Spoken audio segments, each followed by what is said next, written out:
আমাদের স্যার বক্তব্য একদম স্পষ্ট, এখানে কোনোভাবেই আমরা অবৈধ অনুপ্রবেশকারী যারা আছে তাদের হয়ে আমরা গলা ফাটাবো না, কিন্তু যারা বৈধ তাদেরকেও এই তাড়াহুড়োর কারণে কোনোভাবেই না ক্ষতিগ্রস্ত হয়ে যায় যারা দেশের নাগরিক, তাহলে কিন্তু সময় আমাদেরকে ক্ষমা করবে না। আমরা বলিষ্ঠ গণতন্ত্রের অর্থে এটাই মনে করি, রুল অফ ল বা আইনের শাসন প্রতিস্থাপন কি আমরা মনে করি।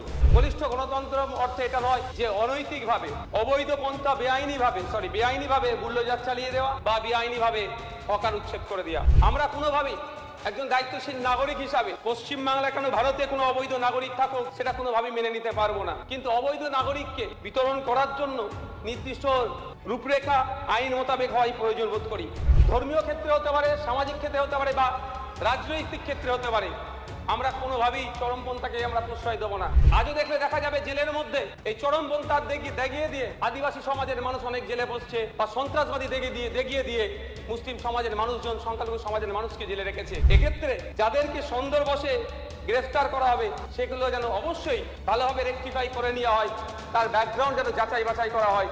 শুধুমাত্র চরমপন্থা দেখিয়ে দিয়ে তাদেরকে জেলের মধ্যে না পাঠানো হয়, এটা আমাদের লক্ষ্য রাখা দরকার। ধন্যবাদ স্যার। আজকে স্বরাষ্ট্র পার্বত্য বিষয়ক বিভাগে বাজেট নম্বর 38-এর ওপরে আলোচনায় সুযোগ দেওয়ার জন্য 68 নম্বর দাবির ওপরে।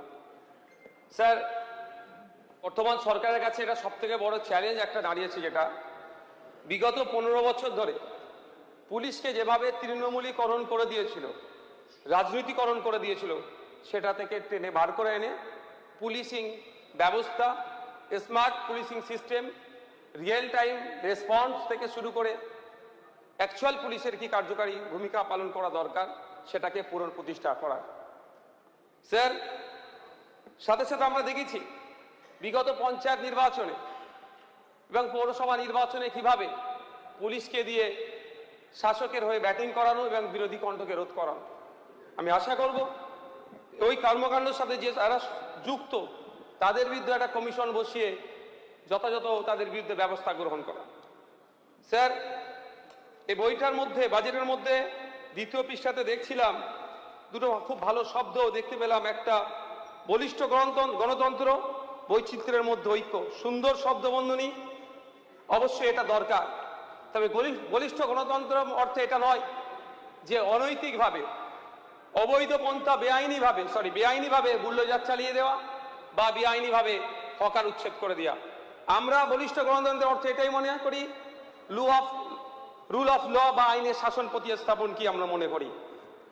স্যার, এই বইয়ের 2 নম্বর পৃষ্ঠাতে আর এক জায়গায় সীমান্তবর্তী এলাকার উন্নয়নের কথা বলা হয়েছে। অবশ্যই আমরা চাইব সীমান্তবর্তী এলাকায় উন্নয়ন হোক। এখানে বেশ কিছু এলাকাকে স্ট্র্যাটেজিক জোন হিসাবে দেখানো হয়েছে। আমরা এটুকু মাথায় রাখতে হবে যে সীমান্তবর্তী এলাকা কেবলমাত্র মিলিটারি স্ট্র্যাটেজিক জোন নয়, এখানে যারা বেশি বাস করেন প্রান্তিক মানুষ, সমাজের মানুষ। 1947 বাংলা ভাগের সময় যেভাবে সাধারণ মানুষের ঘরদোর, উঠোন, মাঠঘাটের ওপর দিয়ে ভাগ হয়েছে, র্যাডক্লিফ লাইন তৈরি হয়েছিল, সেটা অনেক মানুষ আজও পর্যন্ত তার ক্ষত বহন করে যাচ্ছে। দেশ স্বাধীন হওয়ার মাত্র 2 মাস আগে র্যাডক্লিফ সাহেব বিলেত থেকে এসে স্বল্প সময়, মাত্র 1 মাসের মধ্যে যেভাবে দেশকে ভাগ করে দিয়ে চলে গিয়েছে, আজও তার সেই জ্বালা যন্ত্রণা আমরা ভুগছি। তিনি না জানতেন ভৌগোলিক অবস্থান, না জানতেন সামাজিক পরিস্থিতি সম্পর্কে, তিনি অতটা ওয়াকিবহাল ছিলেন না। ফলে স্যার, আজও সেখানে এলাকার মানুষ, সীমান্তবর্তী এলাকার মানুষ চোরা কারবারিদের শিকার হয়, নানান ধরনের অসামাজিক কর্মকাণ্ডের শিকার হয়, কিন্তু টোটাল মানুষেরা সাফার করে অল্প সংখ্যক মানুষের এই অন্যায় কাজের জন্য। স্যার, আমরা এটাও জানি, এ অভিযোগ আসে সীমান্তবর্তী এলাকায় যারা দায়িত্বে আছেন সীমান্ত রক্ষার, তাদের দ্বারা অনেক সময় হিউম্যান রাইটস ব্রেক হয়। তবে আমি আশা করব সীমান্তবর্তী এলাকায় উন্নয়ন হবে, অবশ্যই সেটাকে সাধুবাদ জানাবো, কিন্তু কোনোভাবেই এলাকার মানুষ যাদের হিউম্যান রাইটস না ব্রেক হয়। স্যার, এই বইয়ের 3 নম্বর পৃষ্ঠাতে আর্থসামাজিক উন্নয়নের কথা বলা হয়েছে। আমি এখানে শুধু অ্যাড করব, সীমান্তবর্তী এলাকায় রাস্তাঘাট, পানীয় জল, শিক্ষা, স্বাস্থ্যের মতো গুরুত্বপূর্ণ বিষয়গুলো ঠিকভাবে লক্ষ্য করা যায় না। আমি আশা করব এর মাধ্যমে যাতে এলাকার উন্নততর হয়, এবং যে প্রকল্পটা নিয়ে এসেছে অত্যন্ত গুরুত্বপূর্ণ প্রকল্প, যে সীমান্ত রক্ষীর বাহিনী চোখ কান হয়ে ওঠার যে দৃষ্টান্ত তৈরি ওখান থেকে হয়ে আসবে। স্যার, এই বাজেটের 4 নম্বর পৃষ্ঠাতে অবৈধ অনুপ্রবেশকারীদের নিয়ে চর্চা হয়েছে, ট্রিপল ডির কথা বলা আছে, ডিটেক্ট ডিলিট ডিপোর্টের কথা বলা হয়েছে। এই নিয়ে অনেক খবর হয়েছে, আন্তর্জাতিক খবর হয়েছে। আমরা কোনোভাবেই একজন দায়িত্বশীল নাগরিক হিসাবে পশ্চিমবাংলায় কেন ভারতে কোনো অবৈধ নাগরিক থাকুক সেটা কোনোভাবেই মেনে নিতে পারবো না। কিন্তু অবৈধ নাগরিককে বিতরণ করার জন্য নির্দিষ্ট রূপরেখা আইন মোতাবেক হওয়াই প্রয়োজন বোধ করি। কারণ আমরা দেখেছি সেই বীরভূমের সোনালী খাতুনের সুইটি বিবির ক্ষেত্রে যারা যারা দিল্লিতে গত 1 বছর আগে তাদেরকে গ্রেফতার করেছিল, তাদের কাছে ভারতীয় হওয়ার সমস্ত ধরনের প্রমাণপত্র, আধার কার্ড থাকার পরও তাদেরকে দেশ থেকে বিতাড়িত করেছিল। পরবর্তীতে কলকাতা হাইকোর্ট এবং সুপ্রিম কোর্ট মামলা হয় এবং বাংলাদেশও মামলা হওয়ার পরে ভাগ্যক্রমে তারা আবার তাদের মাতৃভূমিতে ফিরে আসে। আমাদের স্যার বক্তব্য একদম স্পষ্ট, এখানে কোনোভাবেই আমরা অবৈধ অনুপ্রবেশকারী যারা আছে তাদের হয়ে আমরা গলা ফাটাবো না, কিন্তু যারা বৈধ তাদেরকেও এই তাড়াহুড়োর কারণে কোনোভাবেই না ক্ষতিগ্রস্ত হয়ে যায় যারা দেশের নাগরিক, তাহলে কিন্তু সময় আমাদেরকে ক্ষমা করবে না। কারণ স্যার, শুধু সন্দেহের বশে একজন ভারতীয়কে যদি আমরা অভারতীয় বলে ফেলি, তাহলে আমাদের পূর্বপুরুষের আত্মত্যাগ আত্মবলিদানের ফলে যে দেশ আমরা স্বাধীন করতে পেরেছি সে তাদের হয়তো কোনো না কোনো জায়গায় বৃথা হবে। স্যার, এখানে চরমপন্থার কথা উল্লেখ আছে। অবশ্যই কোনো ধরনেরই চরমপন্থাকে আমরা প্রশ্রয় দিই না। সে বামপন্থা হতে পারে, ধর্মীয় ক্ষেত্রে হতে পারে, সামাজিক ক্ষেত্রে হতে পারে বা রাজনৈতিক ক্ষেত্রে হতে পারে। আমরা কোনোভাবেই চরমপন্থাকে আমরা প্রশ্রয় দেব না। কিন্তু আমরা ইতিপূর্বে দেখেছি যে অনেক ক্ষেত্রে আজও দেখলে দেখা যাবে জেলের মধ্যে এই চরমপন্থা দেখিয়ে দিয়ে আদিবাসী সমাজের মানুষ অনেক জেলে বসছে, বা সন্ত্রাসবাদী দেখিয়ে দিয়ে মুসলিম সমাজের মানুষজন, সংখ্যালঘু সমাজের মানুষকে জেলে রেখেছে। এক্ষেত্রে যাদেরকে সন্দেহবশে গ্রেফতার করা হবে সেগুলো যেন অবশ্যই ভালোভাবে রেকটিফাই করে নেওয়া হয়, তার ব্যাকগ্রাউন্ড যেন যাচাই বাছাই করা হয়। শুধুমাত্র চরমপন্থা দেখিয়ে দিয়ে তাদেরকে জেলের মধ্যে না পাঠানো হয়, এটা আমাদের লক্ষ্য রাখা দরকার। নারী সুরক্ষার জন্য প্রতিটি থানায় একটি করে সহায়তা ডেস্ক এবং আরো মহিলাদের ইনভলভমেন্ট করার কথা বলেছে।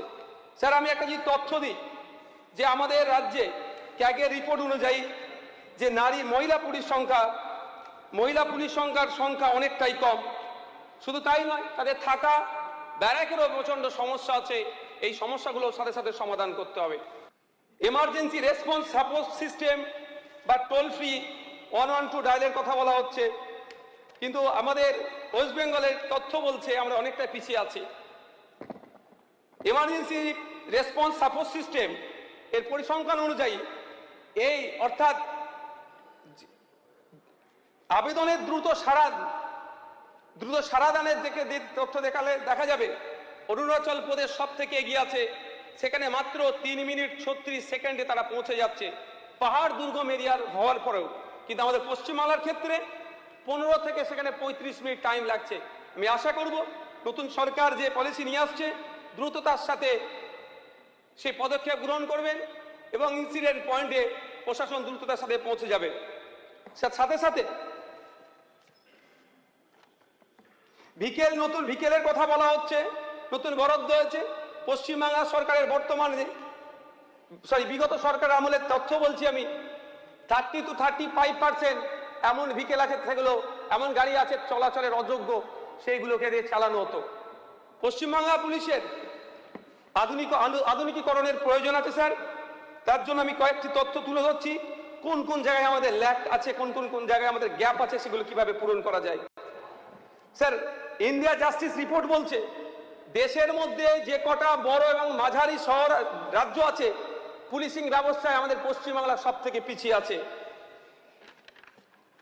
স্যার, অত্যাধুনিক ওয়েপেন অস্ত্রশস্ত্রের দিক থেকে আমাদের ওয়েস্ট বেঙ্গল 71% পিছিয়ে আছে, শর্টেজ আছে। শুধু তাই নয় স্যার, স্মার্ট পুলিশিং ইন্ডেক্সে আমাদের স্কোর মোটেও ভালো নয়। 10-এর মধ্যে 6.66%, যেটা তালিকার 17তম স্থানে আছে। স্যার, পরিশেষে একটা কথাই বলবো, যেটা আমি স্পোর্টস ফিল্ড থেকে উঠে এসেছি, ভলিবল প্লেয়ার ছিলাম। এখানে অসামান্য ক্রীড়াবিদদের জন্য যে ইন্সপেক্টর থেকে শুরু করে ডেপুটি সুপারিনটেন্ডেন্ট পদের কথা বলা হয়েছে, এগুলো তো যারা মেডেল নিয়ে আসে তার সাথে সেগুলোর উল্লেখ করা আছে। একটা সময় ছিল স্পোর্টস কোটায় রিক্রুটমেন্ট হতো নিয়মিত, 2% স্পোর্টস কোটায় রিক্রুটমেন্ট ছিল, সেটাও বন্ধ হয়ে গেছে। আমি অনুরোধ করব মাননীয় মন্ত্রী মহাশয়ের কাছে আবার পুনরায় স্পোর্টস কোটায় রিক্রুটমেন্ট ফিরিয়ে নিয়ে আসা হোক, এবং সাথে সাথে সিভিক ভলেন্টিয়ার, ট্রাফিক গার্ড যারা আছেন, হোমগার্ড যারা আছেন, তাদের বিষয়টাও নিয়ে বিবেচনা করা দরকার। কোন ক্ষেত্রে দেখা যাচ্ছে সিভিক ভলেন্টিয়ার, সময় শেষ হয়ে গেছে স্যার হাফ মিনিট নেবো স্যার, সিভিক ভলেন্টিয়ার থানার কর্তা হয়ে বসে যাচ্ছে, আবার কোনো দিকে দেখা যাচ্ছে সিভিক ভলেন্টিয়ার লাঞ্ছিত বঞ্চিত হচ্ছে। তা না করে এক নির্দিষ্ট পলিসি তৈরি করে যারা কন্ট্রাকচুয়াল বেসে আছে তাদের ভবিষ্যৎ সুনিশ্চিত করা দরকার। ধন্যবাদ স্যার।